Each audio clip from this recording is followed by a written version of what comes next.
अस्सलामुअलैकुम। This is my second task. ये task Monday को अपलोड किया गया था by A and D Techs. The main purpose was to learn the concept about pre processing and cleaning of data.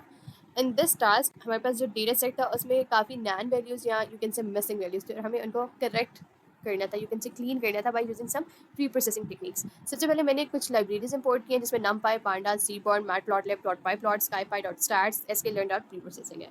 इनके function जो है वो मैं साथ साथ एक्सप्लेन करूँगी कि मैंने ये कहाँ पर यूज़ किए।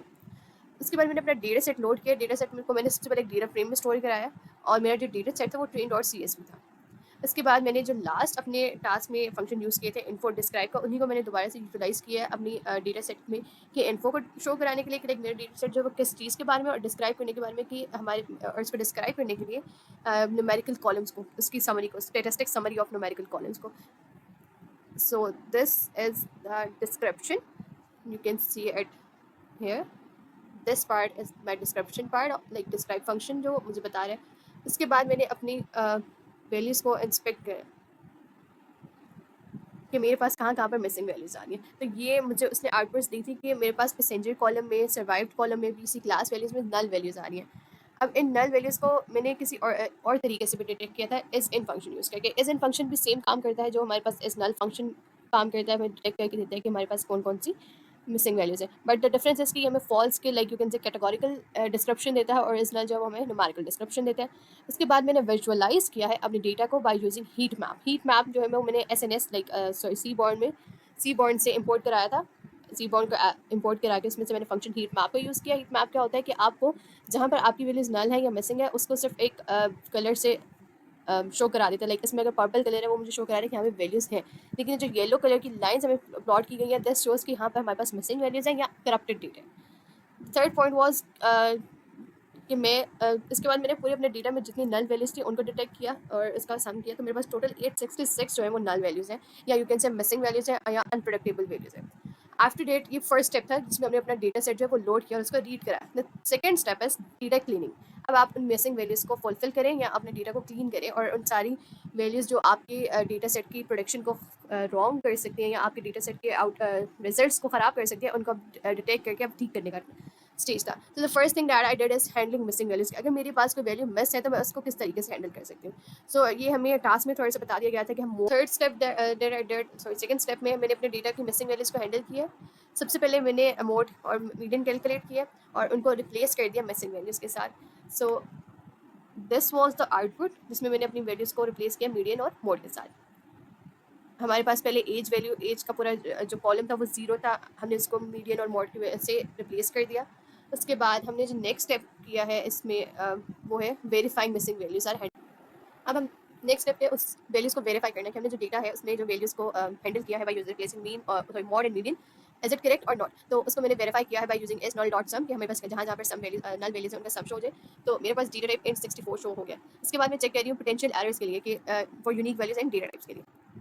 सो मेरे पास इसकी फर्स्टली आइडिया है कि मैंने अपने एक डेटा फ्रेम को प्रिंट कराया, उसमें जितनी डेटा टाइप्स थी। उसके बाद मैंने फॉर लूप लगा के हर कॉलम के लिए जितनी भी यूनिक वैल्यूज है उनको प्रिंट कराया। फर्स्ट थिंग इज मेरे पास सारी कॉलम्स की डेटा टाइप प्रिंट हो रही है यहाँ पे। ओके और उसके बाद मेरे पास यूनिक वैल्यू प्रिंट हो रही है फर्स्ट कॉलम पैसेंजर आईडी के लिए, उसके बाद सेकंड कॉलम के लिए सर्वाइव के लिए, इस तरह हर कॉलम के लिए मेरे पास जो यूनिक वैल्यू है वो प्रिंट हो रही है। आफ्टर डेट जो मैंने स्टेप किया था वो था checking the range of values for numerical columns. तो ये न्यूमेरिकल कॉलम्स को चेक करना या मिसिंग वैल्यूज को रिप्लेस करना मीन मोड एंड मीडियन से these techniques are for cleaning your data. कि आपके पास जितने भी डेटा में करप्टेड वैल्यूज हैं या जो मिसिंग चीज़ें हैं जो आपके रिजल्ट्स को खराब कर सकती हैं, मॉडल की ट्रेनिंग को खराब कर सकती हैं, उनको हम हैंडल करते हैं। सो मैंने रेंज डिटेक्ट की। मेरे पास फॉर कॉलम 1 हर इंडिविजुअल कॉलम के लिए मिनिमम और मैक्सिमम कैलकुलेट किया और उसके बाद मैंने रेंज को प्रिंट कराया हर कॉलम के लिए मिनिमम वैल्यू से मैक्सिमम वैल्यू तक। मेरे पास फॉर पैसेंजर आईडी 1 to 891 जो है वो रेंज आ रही है। उसके बाद सेकंड के लिए 0 to 1, इस तरीके से मैंने हर कॉलम के लिए रेंज को प्रिंट कराया। The third thing is checking for outliers using box plot. जैसे मैंने ऊपर बताया था कि बॉक्स प्लॉट जो है हम यूज़ करते हैं आउटलायर्स को डिटेक्ट करने के लिए। अगर हमारे पास कोई अनप्रेडिक्टेड या कोई एक नॉर्मल स्टैंडर्ड से जाती है तो बहुत हाई वैल्यू चली गई है या फिर बहुत लो वैल्यू चली गई। फॉर एग्जाम्पल अगर हमारे पास एक चीज़ है वो 1 से 10 तक चल रही है, लेकिन फिर हमारे पास एक वैल्यू आ जाती है 500। अब वो 1 से 10 से बहुत डिफरेंट है, हमारे पास कॉन्स्टेंटली कंसेक्टिवली 1 से 10 तक वैल्यू चल रही है, उसके बाद 500 वैल्यू आई तो हम उसको आउटलायर कंसीडर करेंगे। और इसी तरह अगर माइनस में चली जाती है 0.000 समथिंग में चली जाएगी तो that will be also considered as an outlier. So let's see box plot of N. Okay अब हमारे पास जो फर्स्ट बॉक्स प्लॉट है ये पैसेंजर आईडी का है। इसमें हमारे पास ये जो लाइन है इसमें बिलो 25% को शो कर रही है और अब 25% को शो कर रही है, जिसमें हमारे पास ये प्लॉट हुआ है, ये हमारे पास इंटर क्वार्टाइल रेंज को शो करता है कि हमारे पास जो डेटा है वो इस रेंज में लाया करें। अगर इन इस रेंज से आउटर हमें कोई वैल्यू नजर आती है तो हमारे पास आउटलायर कंसीडर होती है। In the second plot same कि हमारे पास कोई आउटलाइन नहीं है, हमारा डेटा जो फुल रेंज में है। And in the third plot हमारे पास डेटा जो है वो अपर रेंज में है, ओके, फ्रॉम 2 to 3 की रेंज में। एंड इन द थर्ड हमारा जो डेटा है वो 20 से 35 तक की रेंज में है। एंड इन फोर्थ हमारा डेटा जो है वो सिर्फ 0 से 1 की रेंज में लाई कर है और उसके आगे हमारे पास कोई वैल्यूज़ नहीं है। आफ्टर दैट हमारे पास नल है, उसके बाद हमारे पास डेटा जो है वो 0 से 100 से भी बिलो की रेंज में लाई कर है। तो दीज आर डिफरेंट प्लॉट्स जो हमें बता रहे हैं कि हमारा डेटा जो है वो उसमें कितनी वेरिएशन है। अब उस वेरिएशन को डिटेक्ट करने के लिए हमारे पास एक और मेथड होता है, that is Z score method. Z score calculate करने के लिए हमारे पास एक प्रॉपर फॉर्मूला होता है जो जी स्कोर को बताता है, I minus mean divided by standard deviation. ये किसी भी चीज़ का जी स्कोर कैलकुलेट करने का फॉर्मूला आता है। लेकिन हमने ये जी स्कोर को कैलकुलेट करने के लिए लाइब्रेरी इंपोर्ट कराई थी sklearn डॉट प्री प्रोसेसिंग की, और उसके थ्रू हमने ये मीन जी स्कोर मीन कैलकुलेट किया।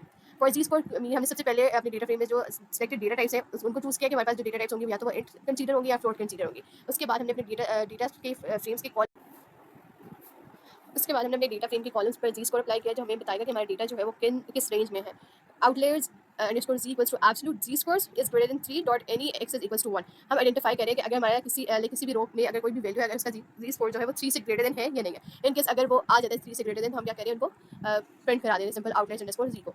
उसके बाद थर्ड स्टेप है वो हम कह रहे हैं हैंडलिंग आउटलाइर्स। अगर इन केस हमारे पास जी स्कोर जो है वो आउटलायर दे देता है कि वैल्यू जो है उसका जी स्कोर ग्रेटर देन 3 आ जाता है, तो हम फिर क्या कर सकते हैं। तो हमने यहाँ पर पहले मैनुअली कॉलम्स को लेबल किया है। उसके बाद हमने एक कंडीशन अप्लाई किया कि अगर हमारा जी स्कोर जो है सॉरी अगर हमारे पास एक वैल्यू किसी भी कॉलम की, उसको अगर हम सब्ट्रैक्ट करें किसी भी अपने डेटा फ्रेम के मीन से और उसको डिवाइड करें अपने डेटा फ्रेम के स्टैंडर्ड डेविएशन से, अगर वो लेस देन इक्वल्स टू 3 है, तो हम उस पर अप्लाई कर सकते हैं अपने डेटा फ्रेम पे ये फॉर्मूला अप्लाई कर सकते हैं, cap outliers at 3 standard deviation from the mean, कि हम अपने डेटा फ्रेम पर थर्ड स्टैंडर्ड डेविएशन जो है वो अप्लाई कर देंगे for handling outliers. In case हमारे पास अगर आउटलायर्स आ जाती है तो हम अपने डेटा फ्रेम्स पर third standard deviation form apply कर देंगे। उसके बाद हम वेरीफाई करेंगे कि हमने जो फॉर्म अप्लाई किया is it correct to apply और नॉट। तो सबसे पहले हम रिकैलकुलेट करें जी स्कोर, उसके बाद हम अपने जी स्कोर को लाइक हर रो की वैल्यू को चेक करें कि अगर उसका जी स्कोर 3 से ग्रेटर देन है या नहीं, और फिर हम प्रिंट कराने अपने जी score.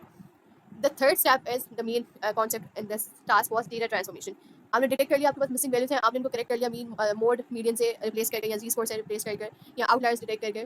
The third step is data transformation. अब आप उस डेटा को ट्रांसफॉर्म करें। सबसे पहले हमने कैटेगोरिकल डेटा को न्यूमेरिक फॉर्मेट में किया। कैटेगोरिकल मीन्स कि अगर हमारे पास जैसे हमारे पास डिफरेंट कॉलम्स हैं, उसमें लेवल ट्रू और उसके आंसर्स ट्रू और फॉल्स फॉर्म में आ रहे हैं, तो हम उसको न्यूमेरिकल फॉर्म में कन्वर्ट कर दें। या अगर कोई ऐसा कॉलम है जो न्यूमेरिकल के अलावा डेटा ले रहा है, तो हम उसको भी न्यूमेरिकल में कन्वर्ट कर दें। यहाँ पर हमने कॉलम्स को लेबल किया है name, sex, ticket, cabin, embarked से, और डेटा टाइप्स को फ्लोट असाइन कर दिया।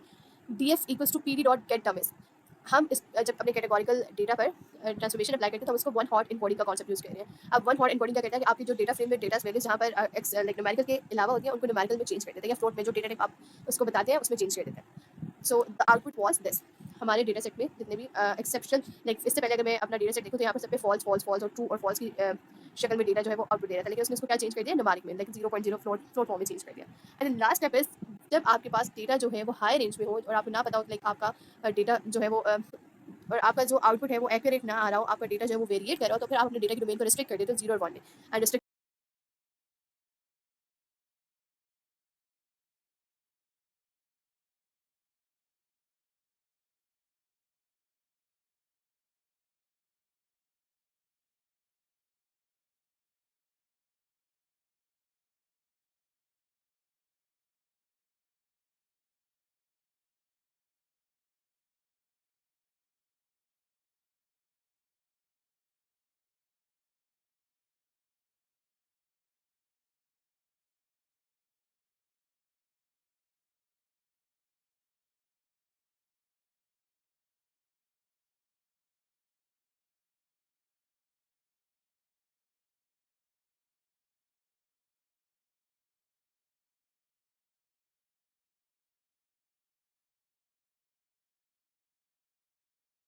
के अकॉर्डिंग सेट कर रहा होता है, not according to mode mean median, because सारी एंटिटीज ही जीरो है तो आपके पास मोड जीरो आ सकता है। Median can also be zero in case अगर आपके पास किसी इन केस अगर आपके पास कोई वैल्यू जो है वो जीरो होती है कॉलम में, तो median can also be zero.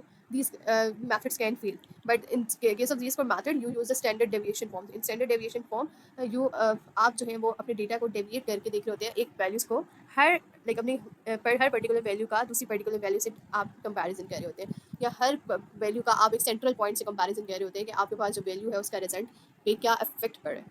So that was the whole task.